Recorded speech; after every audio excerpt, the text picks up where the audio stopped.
എല്ലാ കൂട്ടുകാർക്കും നമസ്കാരം. ഇമ്പോർട്ടന്റ് ആയിട്ടുള്ള കുറച്ച് പ്രീവിയസ് ഇയർ ക്വസ്റ്റ്യൻസുകളാണ് നമ്മൾ ഡിസ്കസ് ചെയ്യാൻ പോകുന്നത് കേട്ടോ. ആദ്യത്തെ ക്വസ്റ്റ്യൻ നോക്കാം.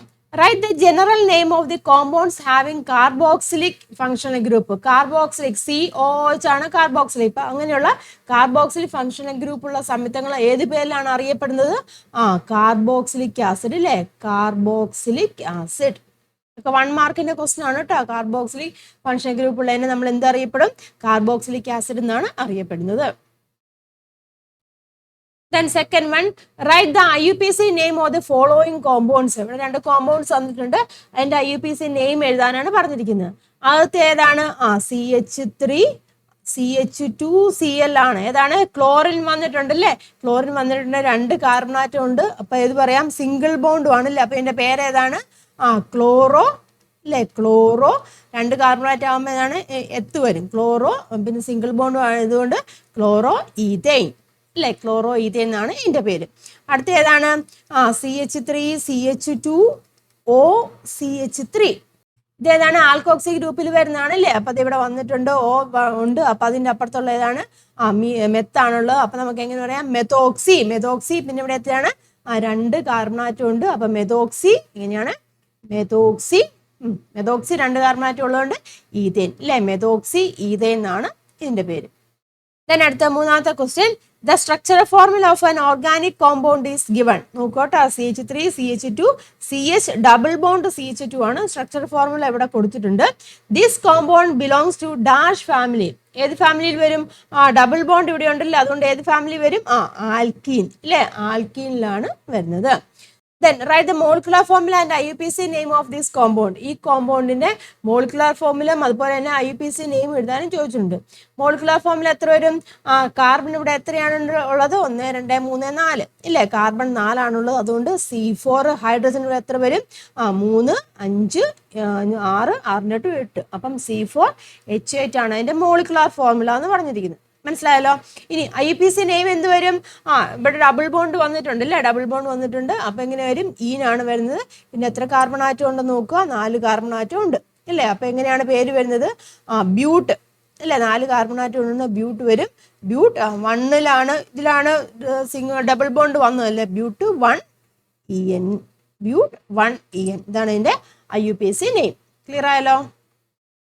Then fourth one, an organic compound with OH as functional group has a molecular formula C3H8O. OH functional group ഉള്ള ഒരു ഓർഗാനിക് സംയുക്തത്തിന്റെ തന്മാത്രാവാക്യം തന്നിട്ടുണ്ട് അല്ലേ, അതാണ് C3H8O എന്ന് തന്നിട്ടുണ്ട്. Right 2 possible structural formula of this compound. ഈ ഒരു കോമ്പൗണ്ടിന്റെ 2 പോസിബിൾ ആയിട്ടുള്ള സ്ട്രക്ചറൽ ഫോർമുല അല്ലെങ്കിൽ ഘടനാവാക്യങ്ങൾ എഴുതാനാണ് പറഞ്ഞിരിക്കുന്നത്. അപ്പൊ എന്താണ്? C3H8O ആണ്. OH ഗ്രൂപ്പ് വരണം, ഫംഗ്ഷണൽ ഗ്രൂപ്പ് OH വരുന്ന രീതിയിൽ നമുക്ക് എഴുതുക. അപ്പൊ നമുക്ക് എഴുതാം. ആദ്യത്തെ നമ്മൾ നോക്കാം എങ്ങനെയാന്നുള്ളത്. C3 ആണ്. അപ്പൊ 3 കാർബൺ ആറ്റം അല്ലെ, 3 കാർബൺ ആറ്റം നമുക്ക് വേണം. പിന്നെ എന്താണ്? OH ഗ്രൂപ്പ് ആണ് വരുന്നത് അല്ലേ. അപ്പൊ OH ഗ്രൂപ്പ് വരണം എന്നുണ്ടെങ്കിൽ നമുക്ക് ഇവിടെ വേണമെങ്കിൽ ഒരു OH ഗ്രൂപ്പ് കൊടുക്കാം അല്ലേ. അപ്പൊ മിച്ചം ഇവിടെ വരും. ഇവിടെ CH3 വരും. ദെൻ ഇവിടെ CH വരും, ഇവിടെ CH3 വരും. ക്ലിയർ ആയല്ലോ. C3 ഉണ്ട്, ഹൈഡ്രജൻ ഇവിടെ എത്രയുണ്ട്? 8 എണ്ണം ഉണ്ട്. ഹൈഡ്രജൻ 8 ഉണ്ട്, ഓക്സിജനും ഉണ്ട്. ക്ലിയർ ആയല്ലോ. OH ഫംഗ്ഷണൽ ഗ്രൂപ്പും വന്നിട്ടുണ്ട്. ഒരു രീതിയിൽ എഴുതി. ഇനി നമുക്ക് വേറൊരു രീതിയിലും കൂടെ എഴുതാൻ പറഞ്ഞിട്ടുണ്ട് അല്ലേ. അപ്പൊ എങ്ങനെ എഴുതാം? വേറൊരു രീതിയിൽ എഴുതുവാണെങ്കിൽ ഇതുപോലെ തന്നെ കാർബൺ എങ്ങനെയാണ്? 3 കാർബൺ ഇവിടെ ഉണ്ട് അല്ലേ, 3 കാർബൺ ഇവിടെ ഉണ്ട്. പിന്നെ ഏതാണ്? OH ഗ്രൂപ്പ് വേണമെന്നുണ്ടെങ്കിൽ നമുക്ക് ഇവിടെ കൊടുക്കാം. OH ഗ്രൂപ്പ് ഇവിടെ കൊടുത്തു. അപ്പൊ എങ്ങനെ വരും? ഇവിടെ CH3 CH2, ഇവിടെ CH2 വരും അല്ലേ. CH3 CH2 OH എന്ന് വരും. ക്ലിയർ ആയല്ലോ. 2 രീതിയിൽ എഴുതി. Then അടുത്തതാണ് പറഞ്ഞിരിക്കുന്നത്, write the structure and IUPAC name of A functional isomer of the above compound. ഇതിന്റെ ഫംഗ്ഷണൽ ഐസോമറിന്റെ ഘടനയും IUPAC നെയിം എഴുതാനാണ് പറഞ്ഞിരിക്കുന്നത്. അപ്പൊ ഫംഗ്ഷണൽ ഐസോമർ ഏതാണ് വരുന്നത്? ആൽക്കോക്സി ഗ്രൂപ്പ് ആണ് വരുന്നത് അല്ലേ. അപ്പൊ നമുക്ക് ഇങ്ങനെ എഴുതാം, ഇങ്ങനെ എഴുതാം. CH3 CH2 ആൽക്കോക്സി ഗ്രൂപ്പ് വരിക, OCH3 എന്ന് എഴുതാം. മനസ്സിലായല്ലോ. ദെൻ ഇതിന്റെ IUPAC നെയിം എങ്ങനെ വരും? ഇവിടെ നിന്നാണ്, ഒരു മീഥേൻ ആണല്ലോ. അപ്പൊ നമുക്ക് എങ്ങനെ എഴുതാം? മെത്തോക്സി അല്ലെ, മെത്തോക്സി ഈഥെയിൻ അല്ലെ, മെത്തോക്സി ഈഥെയിൻ നമുക്ക് എഴുതാം. മനസ്സിലായല്ലോ. അടുത്ത question, the structure of an aromatic hydrocarbon is given. തന്നിട്ടുണ്ട് അല്ലെ. What is the name of this compound? ഏതാണ് ഈ കോമ്പൗണ്ട്? നമുക്ക് കാണുമ്പോൾ അറിയാം അല്ലെ, അതാണ് ബെൻസീൻ ആണ് അല്ലെ, ബെൻസീൻ. ബെൻസീൻ ആണ് ഈ ഒരു കോമ്പൗണ്ട് എന്ന് പറഞ്ഞിരിക്കുന്നത്. Then write the molecular formula of this compound. Benzene എങ്ങനെയാണ്? C6H6 അല്ലേ, C6H6 ആണ് ബെൻസീന്റെ മോളിക്കുലർ ഫോർമുല. ഇതൊക്കെ പരീക്ഷയ്ക്ക് ചോദിച്ച ക്വസ്റ്റ്യൻസ് ആണ് കേട്ടോ. Then 6th one, CH3COH is a condensed formula of an organic compound. ഒരു ഓർഗാനിക് കോമ്പൗണ്ടിന്റെ കണ്ടൻസ്ഡ് ഫോർമുല ആണ് ഇവിടെ തന്നിരിക്കുന്നത്. എന്താ നോക്കിയേ, to which category does the compound belong? ഏത് കാറ്റഗറിയിലാണ് വരുന്നത്? COH ആണ് വരുന്നത്. ഏത് കാറ്റഗറി വരും? ആൽക്കഹോൾ ആണോ, ഈതർ ആണോ, എസ്റ്റർ ആണോ, ആസിഡ് ആണോ? ഏതാണ്? അപ്പൊ ഏതാണ്? ആസിഡ് ആണല്ലോ, കാർബോക്സിലല്ലേ, അപ്പൊ ആസിഡ് ആണ് ഇത്. തന്നെ അടുത്ത് write the IUPAC name of this compound. ഈ കോമ്പൗണ്ടിന്റെ IUPAC നെയിം എഴുതാൻ പറഞ്ഞിട്ടുണ്ട്. ഏതാണ് അതിന്റെ പേരെന്ന് പറഞ്ഞിരിക്കുന്നത്? എഥനോയിക് ആസിഡ് അല്ലേ, ethanoic acid, ethanoic acid. Okay, അടുത്ത C എന്താണ്? Write any one use of this compound. ഇതിന്റെ ഏതെങ്കിലും ഒരു യൂസ് എഴുതാൻ പറഞ്ഞിട്ടുണ്ട്. എന്താണ്? റയോൺ മാനുഫാക്ചറിങ്ങിന് വേണ്ടി ഉപയോഗിക്കുന്നുണ്ട് കേട്ടോ. റയോൺ മാനുഫാക്ചറിങ്ങിന് വേണ്ടി, റയോൺ മാനുഫാക്ചറിങ്. പിന്നെന്ത് പറയാം? Rayon manufacturing. പിന്നെ റബ്ബർ ആൻഡ് സിൽക്ക് ഇൻഡസ്ട്രിയിലൊക്കെ ഉപയോഗിക്കുന്നുണ്ട് കേട്ടോ. റബ്ബർ ആൻഡ് സിൽക്ക് ഇൻഡസ്ട്രിയിൽ, റബ്ബർ ആൻഡ് സിൽക്ക് ഇൻഡസ്ട്രി. ഇവിടെയൊക്കെ നമ്മൾ എന്ത് ഉപയോഗിക്കുന്നുണ്ട്? എഥനോയിക് ആസിഡ് ഇല്ലേ, എഥനോയിക് ആസിഡ് ഉപയോഗിക്കുന്നുണ്ട്. അടുത്ത ക്വസ്റ്റ്യൻ നോക്കാം. A and B are two organic compounds with different functional groups and having same molecular formula C3H8O. Write the structural formula of compound A having OH functional group. എയും ബിയും രണ്ട് organic compounds ആണ്. അതിന് different structure formula ഉണ്ട്. അപ്പോൾ തന്നെ same molecular formula. Structure formula different ആണ്, molecular formula same ആണ്. C3H8O എന്നാണ് പറഞ്ഞത്. രണ്ട് കോമ്പൗണ്ട് ആണ്. അതായത് structural formula of a compound എയുടെ സ്ട്രക്ചർ ഫോർമുല എഴുതാൻ വേണ്ടിയിട്ടുണ്ട്. Having OH as a functional group. OH functional group വരുന്ന ആ കോമ്പൗണ്ട് ആണെന്ന് പറഞ്ഞിരിക്കുന്നത്. അതിന്റെ സ്ട്രക്ചറൽ ഫോർമുല എഴുതാനാണ് പറഞ്ഞിരിക്കുന്നത്. അപ്പൊ C3H8O ആണ്. കാർബൺ എന്ന് പറയുമ്പോൾ എത്രയാണ്? 3 കാർബൺ ആറ്റം അല്ലേ, 3 കാർബൺ ആറ്റം ഉണ്ട്.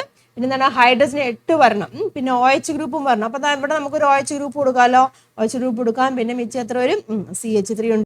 പിന്നെ ഇവിടെ എന്താണ്? CH2 വരും അല്ലേ, അവിടെ CH2 വരും.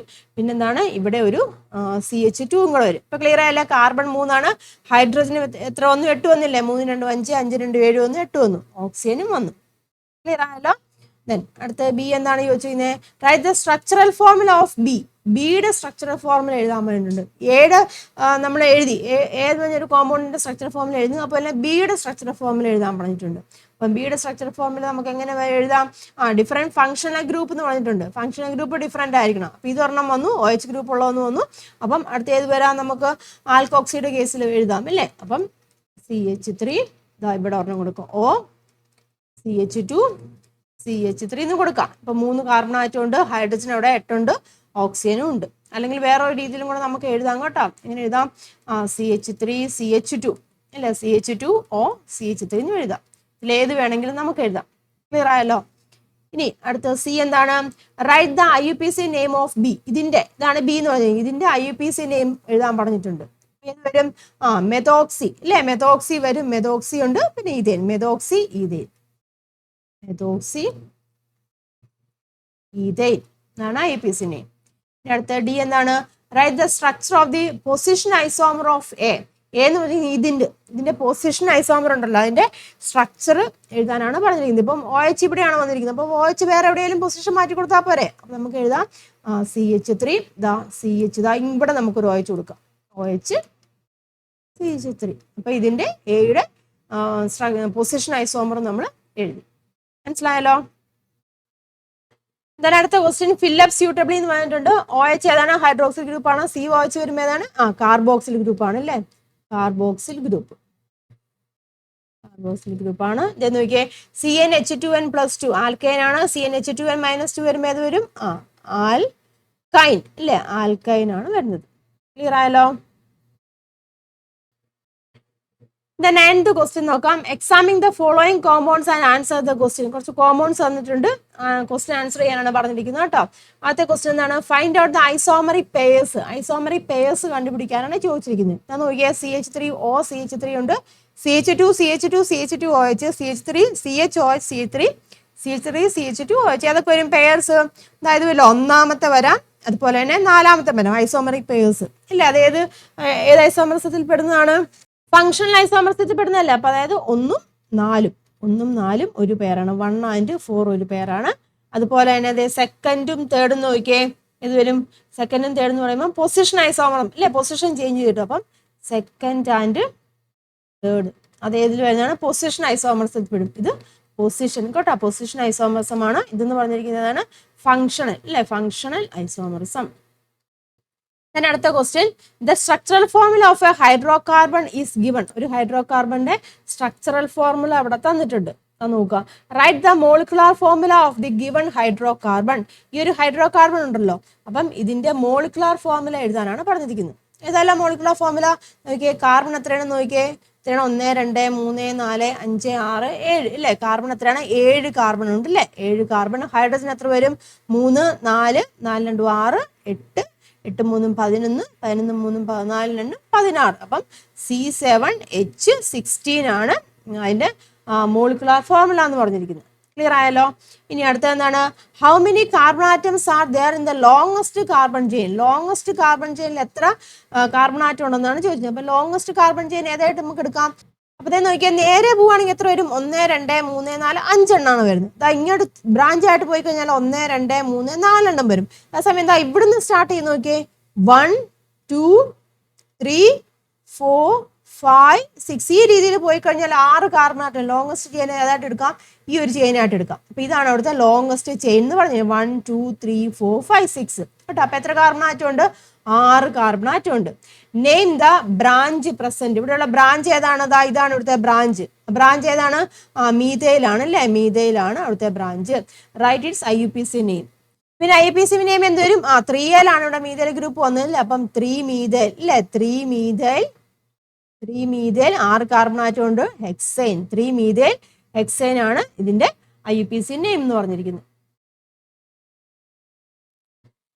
അടുത്ത ക്വസ്റ്റ്യൻ നോക്കാം. 11th one, identify the functional group in this compound. ഇതൊരു കോമ്പൗണ്ട് വന്നിട്ടുണ്ട്, അതിൽ ഫങ്ഷണൽ ഗ്രൂപ്പിനെ ഐഡന്റിഫൈ ചെയ്യാനാണ് പറഞ്ഞിരിക്കുന്നത്. ഫങ്ഷണൽ ഗ്രൂപ്പ് ഏതാണ്? ഏതാണ്? OH ആണല്ലേ. അതായത് ഏതാണ് ഫങ്ഷണൽ ഗ്രൂപ്പ് എന്ന് പറഞ്ഞിരിക്കുന്നത്? ഹൈഡ്രോക്സിൽ ഗ്രൂപ്പ് ആണ് അല്ലേ, ഹൈഡ്രോക്സിൽ ഗ്രൂപ്പ്. അതായത് OH ആണ് അവിടുത്തെ functional group. Give it's IUPAC name. അതിന്റെ IUPAC നെയിം എന്താണ് വരുന്നത്? എത്ര കാർബൺ ആറ്റം ഉണ്ട് ഇവിടെ? 3 കാർബൺ ആറ്റം ഉണ്ട് അല്ലേ, 3 കാർബൺ ആറ്റം ഉണ്ട്. അപ്പൊ ഇവിടെ നിന്നാണല്ലോ നമ്മൾ നമ്പറിങ് കൊടുക്കുന്നത്. അപ്പൊ എന്ത് പറയാം? പ്രൊപ്പൻ അല്ലേ, പ്രൊപ്പൻ 1 ഓൾ അല്ലേ, പ്രൊപ്പൻ 1 ഓൾ എന്നാണ് ഇതിന്റെ IUPAC നെയിം. Then അടുത്ത ക്വസ്റ്റ്യൻ നോക്കിയേ, the molecular formula of a hydrocarbon is C4H10. This is a branched chain compound. The branch is a methyl group. ഒരു മോളിക്കുലർ ഫോർമുല വന്നിട്ടുണ്ട് ഹൈഡ്രോകാർബണിന്റെ. എത്രയാണ്? C4H10 ആണെന്ന് പറഞ്ഞിട്ടുണ്ട്. ഒരു ബ്രാഞ്ചഡ് ചെയിനും ആണെന്ന് പറഞ്ഞിട്ടുണ്ട്. ആ ബ്രാഞ്ച് എന്ന് പറഞ്ഞിട്ടുണ്ടെങ്കിൽ മീഥൈൽ ഗ്രൂപ്പ് ആണെന്ന് പറഞ്ഞിട്ടുണ്ട്. ക്ലിയർ ആയല്ലോ? Write the structural formula of the compound. ഈ ഒരു കോമ്പൗണ്ടിന്റെ സ്ട്രക്ചറൽ ഫോർമുല എഴുതാനാണ് പറഞ്ഞിരിക്കുന്നത്. മനസ്സിലായല്ലോ? മീഥൈലാണ് ബ്രാഞ്ചഡ് വരണം എന്ന് പറഞ്ഞിട്ട് മീഥൈൽ ഗ്രൂപ്പ് ആണ് വന്നിരിക്കുന്നത്. അപ്പൊ നമുക്ക് എങ്ങനെ എഴുതാം? എന്താ നോക്കി, കാർബൺ എത്രയാണ്? 4 കാർബൺ വരണം എന്ന് പറഞ്ഞിട്ടുണ്ട്. പക്ഷെ ഇവിടെ നിന്നാണ് ഒരു മീഥൈൽ ഗ്രൂപ്പ് ബ്രാഞ്ചഡ് ആണെന്ന് പറഞ്ഞിട്ട് അതിൽ ഒരെണ്ണം മീഥൈൽ ഗ്രൂപ്പ് ആണെന്ന് പറയുന്നുണ്ട്. അപ്പൊ ഒരെണ്ണം നമുക്ക് ഒരു കാർബൺ മീഥൈൽ ഗ്രൂപ്പിലേക്ക് വരും. അപ്പൊ CH3. ബാക്കി ഇവിടെ എത്ര വരും? CH3 വരും. ഇവിടെ CH വരും. ഇവിടെ CH3 വരും. അപ്പൊ കാർബൺ 4 ഉണ്ട്. ഹൈഡ്രജൻ ഇവിടെ എത്രയുണ്ട്? 10 ആയി. ക്ലിയർ ആയല്ലോ? അപ്പൊ ഒരെണ്ണം ബ്രാഞ്ചുമായി. ഇനി അടുത്തത് എന്താണ്? Give it's IUPAC name. IUPAC name കൊടുക്കാനാണ് പറഞ്ഞിരിക്കുന്നത്. നമ്പറിങ് കൊടുക്കണം. 1 2 3 എങ്ങനെ കൊടുത്താലും ഈ രീതിയിലുള്ള വരത്തുള്ളൂ. അപ്പം 12 ആണ്. 2 മീഥൈൽ അല്ലേ, 2 മീഥൈൽ. എത്ര കാർബൺ ആറ്റം ഉണ്ട്? 3 കാർബൺ ആറ്റം ആണ് ഇവിടെ ഉള്ളത്. അപ്പൊ ഇതാണ് 2 മീഥൈൽ എന്നാണ് propyne. 2 methyl propyne. Next question, അവിടെ ഒരു കോമ്പൗണ്ട് വന്നിട്ടുണ്ട്. Write the position number of the branch. ഇതിന്റെ പൊസിഷൻ നമ്പർ, ഈ ഒരു ബ്രാഞ്ച് ഉണ്ടല്ലോ, ബ്രാഞ്ച് ഏതാണ്? ഇതാണ് വരുന്നത്. ആ ബ്രാഞ്ചിന്റെ പൊസിഷൻ നമ്പർ എഴുതാനാണ് പറഞ്ഞിരിക്കുന്നത്. അപ്പൊ നമ്മൾ എങ്ങനെയാണ് നമ്പറിങ് കൊടുക്കേണ്ടത്? ബ്രാഞ്ച് ഉള്ളിടത്ത് നിന്ന് സ്റ്റാർട്ട് ചെയ്യണം. അപ്പം 1 2 3 4 5. അപ്പൊ പൊസിഷൻ എത്രയാണ്? 2 ആണ്. 2ലാണ് ബ്രാഞ്ച് വന്നിരിക്കുന്നത്. പൊസിഷൻ നമ്പർ 2 ആണ്. Name the branch. ബ്രാഞ്ച് ഏത്? ബ്രാഞ്ചിന്റെ പേരേതാണ്? മീഥൈൽ ആണ് അല്ലേ, methyl. Write the IUPAC name of the compound. ഈ ഒരു കോമ്പൗണ്ടിന്റെ IUPAC നെയിം എഴുതാനാണ് പറഞ്ഞിരിക്കുന്നത്. എന്തുവരും? 12 ആണ് ബ്രാഞ്ച് വരുന്നത്. 12 ഏതുണ്ട്? മീഥൈൽ ആണ്. 2 മീഥൈൽ. എത്ര കാർബൺ ആറ്റം ഉണ്ട്? 5 കാർബൺ ആറ്റം ഉണ്ട്. 2 മീഥൈൽ പെന്റൈൻ അല്ലെ, 2 മീഥൈൽ പെന്റൈൻ. അടുത്ത question, identify the pair of isomers and name the isomer. ഇവിടെ പെയർ, ഐസോമറിന്റെ പെയർ കണ്ടുപിടിക്കാനാണ് ചോദിച്ചിരിക്കുന്നത്. അത് ഏത് ഐസോമർ ആണെന്നൊക്കെയും ചോദിച്ചിട്ടുണ്ട്. അപ്പൊ നമുക്ക് നോക്കാം. അതിന് പിന്നെ ആദ്യമേ നമുക്ക് ഇതിന്റെ മോളിക്കുലർ ഫോമിൽ ഒന്ന് എഴുതി നോക്കാം കേട്ടോ. ഇതിന്റെ മോളിക്കുലർ ഫോമിൽ എത്ര വരും? കാർബൺ എത്രയുണ്ട്? 1 2 3 4 5. കാർബൺ 5 ഉണ്ട്. ഹൈഡ്രജൻ ഇവിടെ എത്ര വരും? 3 2 5 7 9 9 3 12 വരും അല്ലേ. then ഇവിടെ വരുമ്പം കാർബൺ ഇവിടെ എത്രയാണ്? 4 കാർബൺ ആറ്റം ഉണ്ട്. ഹൈഡ്രജൻ എത്ര വരും? 3 2 5 7 7 2 9 9 10 ഹൈഡ്രജൻ ആറ്റം, പിന്നെ ഒരു ഓക്സിജനും ഉണ്ട്. ഈ ഒരു കേസ് വരുമ്പം കാർബൺ ഇവിടെ എത്രയാണ്? കാർബൺ 4 അല്ലേ. കാർബൺ 4 ആണ് ഇവിടെ ഉള്ളത്. ഹൈഡ്രജൻ 3 3 6 6 1 7 7 3 10 വരും. ക്ലിയർ ആയല്ലോ. ഈ ഒരു കേസിൽ കാർബൺ എത്രയാണ്? 1 2 3 4 5 അല്ലേ. 5 കാർബൺ ആറ്റം ഉണ്ട്. ഹൈഡ്രജൻ എത്രയാണ്? 3 12 വരും അല്ലേ. ഹൈഡ്രജൻ ഇവിടെ 12 വന്നു. ഈ ഒരു കേസിൽ കാർബൺ ആറ്റം 1 2 3 4 കാർബൺ ആറ്റം ഇവിടെയുണ്ട്. ഹൈഡ്രജൻ എത്രയാണ്? 3 2 5 5 2 7 7 3 10 അല്ലേ. ഹൈഡ്രജൻ ഇവിടെ 10 ആണ്. ഒരു ഓക്സിജനും ഉണ്ട്. ക്ലിയർ ആയല്ലോ. ഈ ഒരു കേസിൽ വരുമ്പം കാർബൺ ഇവിടെ 3 കാർബൺ ആറ്റമാണുള്ളത്. ഹൈഡ്രജൻ ഇവിടെ എത്ര വരും? 3 4 4 3 7 7 1 8 ഹൈഡ്രജൻ ആറ്റവും ഒരു ഓക്സിജനും ഉണ്ട്. പിന്നെ ഇപ്പം നമുക്ക് ഒന്നുകൂടെ ക്ലിയർ ആയിട്ട് മനസ്സിലാക്കാൻ സാധിക്കും അല്ലേ ഏതൊക്കെയാണ് പെയർ ആയിട്ട് എടുക്കാൻ സാധിക്കുന്നത്. മോളിക്കുലർ ഫോമിൽ ഒരുപോലത്തെ ഇത് C5H12 മോളിക്കുലർ ഫോമിൽ ഒരുപോലെയാണ് ഇല്ലേ. മോളിക്കുലർ ഫോമിൽ ഒരുപോലെയാണ്. പിന്നെ എന്താണ് വ്യത്യാസം വന്നിരിക്കുന്നത്? ചെയിനിലെ വ്യത്യാസം വന്നിട്ടുണ്ട് അല്ലേ. അപ്പൊ നമുക്ക് ഏത് ഐസോമർസത്തിൽ പെടാം? ചെയിൻ ഐസോമർസത്തിൽ വരുമല്ലോ അല്ലേ. അപ്പം ഏതൊക്കെയാണ്? എയും ഡിയും അല്ലേ. എ ആൻഡ് ഡി ഏതിലാണ് വരുന്നത്? ചെയിൻ ഐസോമർസത്തിൽ പെടും അല്ലെ. Chain isomerism. ക്ലിയർ ആയല്ലോ. ഇനി വേറെ ഏതാണ് വരുന്നത്? മോളിക്കുലർ ഫോമിൽ ഒരുപോലെ വരുന്ന ഏതാണ്? ഇവിടെ ഉണ്ട് അല്ലേ. ഇത് രണ്ടെണ്ണം ഒരുപോലെയാണ് വരുന്നത്. അവിടെ എന്താണ് വ്യത്യാസം വന്നിരിക്കുന്നത്? ഒന്ന് ഹൈഡ്രോക്സൈഡ് ഗ്രൂപ്പ് ആണ്, ഒന്നെന്ന് പറഞ്ഞിരിക്കുന്നത് തന്നെ ആൽക്കോക്സി ആണ് വന്നിരിക്കുന്നത്. അപ്പം ഫങ്ഷണൽ ഐസോമർസത്തിൽ പെടും. അപ്പൊ ഏതൊക്കെയാണ്?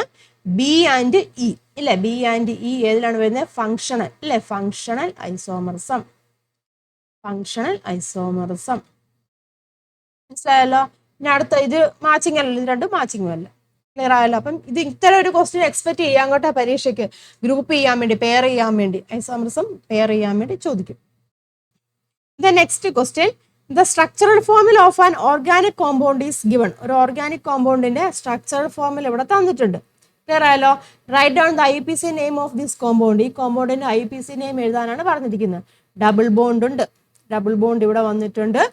4 കാർബൺ ആറ്റം ഉണ്ട് ഇല്ല. എവിടെയാണ് വന്നിരിക്കുന്നത്? ഡബിൾ ബോണ്ട് ഇവിടെയാണ്. നമ്മൾ നമ്പറിങ് കൊടുക്കുകയാണെങ്കിൽ 1 2 3 4 ഈ രീതിയിൽ നമ്പറിങ് കൊടുക്കും. അപ്പൊ എങ്ങനെ എഴുതാം? 4 കാർബൺ ആറ്റം ഉള്ളതുകൊണ്ട് ബ്യൂട്ട് വരും ഇല്ലേ. ബ്യൂട്ട്. ദെൻ ഡബിൾ ബോണ്ട് വന്നിരിക്കുന്നത് 1-ലാണ്. ബ്യൂട്ട് 1-ene അല്ലേ. ബ്യൂട്ട് 1-ene. What is it's molecular formula? Molecular formula എത്രയാണ്? കാർബൺ ഇവിടെ 4. കാർബൺ ഇവിടെ 4 ഉണ്ട്. ഹൈഡ്രജൻ എത്രയാണ്? 3 2 5 5 1 6 6 2 8 C4H8 ആണ് അതിന്റെ molecular formula. Then what is the molecular formula of the adjacent homologue coming after it? അങ്ങനെയാവുകയാണെങ്കിൽ അടുത്ത് എൻ്റെ മോളിക്കുലർ ഫോർമുല എഴുതാനാണ് പറഞ്ഞിരിക്കുന്നത് കേട്ടോ. ഇത് നിങ്ങൾ 9ാം ക്ലാസ്സിൽ കഴിഞ്ഞ വർഷം പഠിച്ചിട്ടുള്ളതാണ്. ഇപ്പൊ ഈ വർഷം നിങ്ങൾക്ക് പഠിക്കാനല്ല. എന്നിരുന്നാലും ഏതായിരിക്കും വരുന്നത്? അടുത്ത ഏത് വരും? C5 വരും, H10 വരും. ക്ലിയർ ആയാലും ആ ഒരു സെക്ഷനിൽ വരുന്നതാണ്. Write the IUPAC name of the compound which is commonly known as acetone. Acetone എന്നറിയപ്പെടുന്ന അത് കോമ്പൗണ്ട് ഏതാണെന്നാണ് ചോദിച്ചിരിക്കുന്നത്. അതിന്റെ IUPAC നെയിം എഴുതാനാണ് പറഞ്ഞിരിക്കുന്നത്. അസറ്റോൺ ഏതാണ്? അസറ്റോൺ എന്നറിയപ്പെടുന്നത് പ്രൊപ്പനോൺ എന്നാണ് അല്ലേ. പ്രൊപ്പനോൺ ആണ് ഇത് അസറ്റോൺ എന്നറിയപ്പെടുന്ന compound. Which family of organic compounds contain this functional group? അപ്പൊ ഈ ഫങ്ഷണൽ ഗ്രൂപ്പ് വരുന്ന ഏത് ഫാമിലിയിൽ വരുന്നതാണ്? കീറ്റോൺസ്. ONE-യിൽ വരുന്നത്. അപ്പൊ ഏതാണ് വരുന്നത്? കീറ്റോൺസിൽ വരുന്നതാണ് അല്ലേ. കീറ്റോൺസ്. Then പിന്നെ എന്താണ്? Draw the structural formula of a compound that has the same molecular formula as is compound but A different functional group. Same molecular formula വരുന്ന ഈ കോമ്പൗണ്ടിന്. അപ്പൊ ഈ കോമ്പൗണ്ടിന്റെ മോളിക്കുലർ ഫോർമുല നമ്മൾ എങ്ങനെയാണ് വരുന്നത്? CH3CO CH3 എന്ന് വരും ഇല്ലേ. പ്രൊപ്പനോൺ എന്ന് പറയുമ്പോൾ ഇതാണ് വരുന്നത്. അപ്പം ഇതിന്റെ സെയിം മോളിക്കുലർ ഫോർമുല എന്ന് പറയുമ്പോൾ എങ്ങനെയാണ് വരുന്നത്? C3H6O എന്ന് വരും. അപ്പൊ ഇതാണ് മോളിക്കുലർ ഫോർമുല. അപ്പൊ ഇതേ മോളിക്കുലർ ഫോർമുല വരുന്ന മറ്റൊരു കോമ്പൗണ്ട് എഴുതണം. പക്ഷേ ഫങ്ഷണൽ ഗ്രൂപ്പ് എങ്ങനെയാണ്? ഡിഫറെന്റ് ആണ്. മനസ്സിലാകുന്നല്ലോ പറഞ്ഞിരിക്കുന്നത്. അപ്പൊ എങ്ങനെ എഴുതാം? സെയിം മോളിക്കുലർ ഫോർമുല, അതായത് C3 നോക്കോട്ടെ. C3H6O എന്ന് പറഞ്ഞിരിക്കുന്ന മോളിക്കുലർ ഫോർമുല പറഞ്ഞാൽ പക്ഷെ വേറെ ഫങ്ഷണൽ ഗ്രൂപ്പ് വരുന്നത് ഏത് നമുക്ക് എഴുതാം? ഇതാ നോക്കോട്ടോ. CH3 CH2 ഏതാണ്? CH ആൽഡിഹൈഡ് ഗ്രൂപ്പ് വരുന്ന എഴുതാമല്ലേ. അപ്പം C3 ഇല്ലേ, C3 വന്നു. ഹൈഡ്രജൻ ഇവിടെ എത്രയാണ്? 6 വന്നു. ഓക്സിജന് 1 വന്നു. മനസ്സിലാവുന്നുണ്ടോ പറഞ്ഞിരിക്കുന്നത്? അപ്പം ഇങ്ങനെ എഴുതാം. The next question, the structural formula of a compound is given below. കേട്ടോ, ഒരു കോമ്പൗണ്ടിന്റെ സ്ട്രക്ചർ ഫോമിൽ ഇവിടെ കൊടുത്തിട്ടുണ്ട്. നോക്കുക കേട്ടോ. Write the IUPAC name of this compound. ഈ കോമ്പൗണ്ടിന്റെ IUPAC നെയിം എഴുതാനാണ് പറഞ്ഞിരിക്കുന്നത്. ആദ്യമേ നമുക്ക് നമ്പർ കൊടുക്കണം അല്ലേ. അതാ ഇങ്ങനെ ഇവിടുന്ന് കൊടുക്കാം അല്ലേ. ബ്രാഞ്ച് ഇവിടെയാണ് വന്നിരിക്കുന്നത്, നമുക്ക് ഇവിടുന്ന് കൊടുത്താലും കുഴപ്പമില്ല, ഇവിടുന്ന് തന്നെ കൊടുക്കാം, ലെഫ്റ്റ് സൈഡിൽ തന്നെ കൊടുക്കാം. നമ്പറിങ് കൊടുത്തു. പിന്നെ മൂന്നാമത്തെ ഇതിലാണ് എന്ത് വന്നിരിക്കുന്നത്? ബ്രോമിൻ വന്നിരിക്കുന്നത് അല്ലേ. അപ്പൊ എങ്ങനെയാണ് പേര്? 3 ബ്രോമോ അല്ലേ. 3 ബ്രോമോ. എത്ര കാർബൺ ആറ്റം ഉണ്ട്? 5 കാർബൺ ആറ്റം അല്ലേ. 3 bromo pentane. Then write the structural formula and IUPAC name of all possible isomers of this compound without changing the carbon chain. Carbon change വരാതെ പോസിബിൾ ആയിട്ടുള്ള position isomer എഴുതാനാണ് പറഞ്ഞിരിക്കുന്നത് കേട്ടോ. അപ്പോൾ carbon change വരാൻ പാടില്ല. അപ്പോൾ ഞാൻ നോക്കുക എങ്ങനെയാണ് വരുന്നത്. നമുക്ക് കൊടുക്കാം കേട്ടോ. കാർബൺ ചേഞ്ച് എന്ന് പറയുമ്പം ഡയറക്റ്റ് ആയിട്ട് നേരെ വരത്തക്ക രീതിയിൽ തന്നെ കൊടുക്കും. 1 2 3 4 5 ഇല്ല, 5 കാർബൺ കൊടുത്തു. പിന്നെ എന്താണ്, നമ്മൾ ബ്രാഞ്ച് മാറ്റി കൊടുത്താൽ മതിയല്ലോ, പൊസിഷൻ ഐസോമർ അല്ലേ. അപ്പോൾ ബ്രാഞ്ച് നമുക്ക് മാറ്റി കൊടുക്കാം ഇല്ല. അതായത് അതാ ഇവിടെ നമുക്ക് ബ്രോമിനെ നമുക്ക് ഇവിടെ ഒരെണ്ണം കൊടുക്കാം, ബാക്കിയെല്ലാം ഹൈഡ്രജൻ വെച്ച് ഫില്ല് ചെയ്യാം. അപ്പോൾ എങ്ങനെ വരും? CH3. ഇവിടെ എത്ര വരും? CH അല്ലേ. ഇവിടെ CH വരും. ദെൻ ഇവിടെ CH2. പിന്നെ ഏതാണ്? ഇതും CH2 വരും. പിന്നെ ഇത് CH3. IUPAC നെയിം എങ്ങനെയാണ് വരുന്നത്? 2 വരും അല്ലേ. 2 ബ്രോമോ അല്ലേ. 2 ബ്രോമോ പെൻറ്റൈൻ. 2 bromo pentane. ഇനി ഒരെണ്ണം കൂടെ പറ്റുമല്ലോ. എങ്ങനെയാണ്? 5 കാർബൺ ആറ്റം ഇല്ലേ. 5 കാർബൺ ആറ്റം നമ്മൾ കൊടുത്തു. 2 3 4 5 കാർബൺ ആറ്റം കൊടുത്തു. ദെൻ ഇനി ഒരു ബ്രോമിനെ നമുക്ക് ദാ ഇവിടെ കൊടുക്കാം. ദാ ഇവിടെ ഫസ്റ്റിൽ കൊടുക്കാം അങ്ങോട്ട്. ബ്രോമിൻ കൊടുത്തു. അപ്പോൾ ഇവിടെ എത്ര വരും? CH2 വരും ഇല്ലേ. CH2. ദാ ഇവിടെയും CH2. ബാക്കി ഇവിടെയൊക്കെ CH2 ആണ് വരുന്നത്. CH2. ഇവിടെ എന്ത് വരും? CH3 വരും. അപ്പോൾ ഇതിൻ്റെ പേരെങ്ങനെയാണ്? 1 ബ്രോമോ എന്ന് വരും ഇല്ലേ. 1 ബ്രോമോ അല്ലേ. 1 ബ്രോമോ എങ്ങനെയാണ്? പെൻറ്റൈൻ. 1 bromo pentane. ബാക്കി ഒന്നും കൊടുക്കാൻ പറ്റില്ലല്ലോ. അപ്പം ഈ ഒരു രീതിയിലാണ് പൊസിഷൻ ഐസോമർ എഴുതുന്നത്. The next question, which of the following is not an example for addition polymer? Addition polymer example അല്ലാത്തത് ഏതാണെന്നാണ് ചോദിച്ചിരിക്കുന്നത് കേട്ടോ. അഡീഷൻ പോളിമറിന് എക്സാമ്പിൾ അല്ലാത്ത ഏതാണ്? PVC ടെഫ്ലോണും ഒക്കെ അഡീഷൻ ആണ്. നൈലോൺ 66 അല്ലെ. നൈലോൺ 66 ഏതാണ്? കണ്ടൻസേഷൻ പോളിമേഴ്സിന് എക്സാമ്പിൾ ആണ്. Then write the structural formula of the monomers of nylon. നൈലോണിന്റെ മോണോമർ ഉണ്ടല്ലോ, അതിന്റെ സ്ട്രക്ചറൽ ഫോമിൽ എഴുതാനാണ് പറഞ്ഞിരിക്കുന്നത്. ഏതൊക്കെയാണ് നൈലോണിന്റെ മോണോമേഴ്സ് പറഞ്ഞിരിക്കുന്നത്? അഡിപ്പിക് ആസിഡും ഉണ്ട്, ഹെക്സാമെഥിലിൻ ഡയമീനും ഉണ്ട് ഇല്ലേ. അപ്പൊ adipic acid and hexamethylene diamine. Adipic acid എങ്ങനെയാണ് എഴുതുന്നത്? HOC ഇല്ലേ. അഡിപ്പിക് ആസിഡ് ഇങ്ങനെയാണ് വരുന്നത്. CH2 4COH. ഇതാണ് അഡിപ്പിക് ആസിഡ്. അതുപോലെ തന്നെ ഏതാണ്? അഡിപ്പിക് ആസിഡും പിന്നെ നമുക്കറിയാം ഹെക്സാമെഥിലിൻ ഡയമീനും ഉണ്ട് അല്ലേ. അപ്പോൾ എങ്ങനെയാണ് ഹെക്സാമെഥിലിൻ ഡയമീൻ എന്ന് പറയുമ്പോൾ എങ്ങനെയാണ്? NH2 CH2 അല്ലേ. CH2 6 then NH2. അപ്പം നൈലോണിന്റെ മോണോമറാണ് അഡിപ്പിക് ആസിഡും ഹെക്സാമെഥിലിൻ ഡയമീനും. Next question, when ethyl alcohol reacts with a carboxylic acid containing 2 carbon atoms in the presence of concentrated H2SO4, a fragrant compound is obtained. എന്താണ് പറഞ്ഞിരിക്കുന്നത്? Ethyl alcohol എന്താണ്? Carboxylic ആസിഡുമായിട്ട് react ചെയ്യുന്നുണ്ട് അല്ലെ. Ethyl alcohol carboxylic ആസിഡുമായിട്ട് react ചെയ്യുന്നുണ്ട്. അത് in the presence of sulphuric acid ആണ് അല്ല. അപ്പോൾ ഒരു ഫ്രാഗ്നന്റ് ആയിട്ടുള്ള ഒരു കോമ്പൗണ്ട് ഫോം ചെയ്യും. Common name of the product formed. അത് കോമൺ നെയിം ഏത് പേരിലാണ് അറിയപ്പെടുന്നത്? കോൺസെൻട്രേറ്റഡ് സൾഫ്യൂരിക് ആസിഡിന്റെ പ്രസൻസിൽ ഉണ്ടാകുന്നതിന് ഏത് പേരിൽ അറിയപ്പെടുന്നു? എസ്റ്റർ ഇല്ലേ. എസ്റ്റർ എന്ന പേരിലാണ് അറിയപ്പെടുന്നത്. Ester. Write the chemical equation for this reaction. ആ റിയാക്ഷന്റെ കെമിക്കൽ ഇക്വേഷൻ എഴുതാനാണ് പറഞ്ഞിരിക്കുന്നത് കേട്ടോ. എഴുതുക കേട്ടോ. എങ്ങനെ വരും? CH3COH ഇല്ലേ. ആസിഡാണ്. പിന്നെ എങ്ങനെയാണ്? HOCH2 CH3 ഇല്ലേ. ഇൻ ദ പ്രസൻസ് ഓഫ് എങ്ങനെയാണ് അത് എഴുതണം കേട്ടോ? In the presence of concentrated H2SO4. അതിവിടെ കാണിച്ചിരിക്കണം കേട്ടോ. ദെൻ പിന്നെ എങ്ങനെയാണ്? CH3CO CH2 CH3 പ്ലസ് ഇല്ലേ. പ്ലസ് പിന്നെ എന്താണ് വരുന്നത്? H2O. Then write the IUPAC name of the product ഉണ്ടല്ലോ, പ്രൊഡക്റ്റ് ഇതാണ് പ്രൊഡക്റ്റിന്റെ IUPAC നെയിം എഴുതാനാണ് പറഞ്ഞിരിക്കുന്നത്. എന്താണ് പ്രൊഡക്റ്റ് എന്ന് പറഞ്ഞിരിക്കുന്നത്? ഈതേൽ എന്താണ് പറയാം, എന്താണ് ഇതിന്റെ പ്രൊഡക്റ്റിന്റെ പേര്? ഈതേൽ ആണല്ലേ. ഈതേൽ എന്താണ്? എഥനോയേറ്റ്. ഈതേൽ എഥനോയേറ്റ് ആണ് പ്രൊഡക്റ്റ് എന്ന് പറഞ്ഞിരിക്കുന്നത് കേട്ടോ. ഈതേൽ എങ്ങനെയാണ്? എഥനോയേറ്റ്, ദാറ്റ് ഈസ് എ പ്രൊഡക്റ്റ്.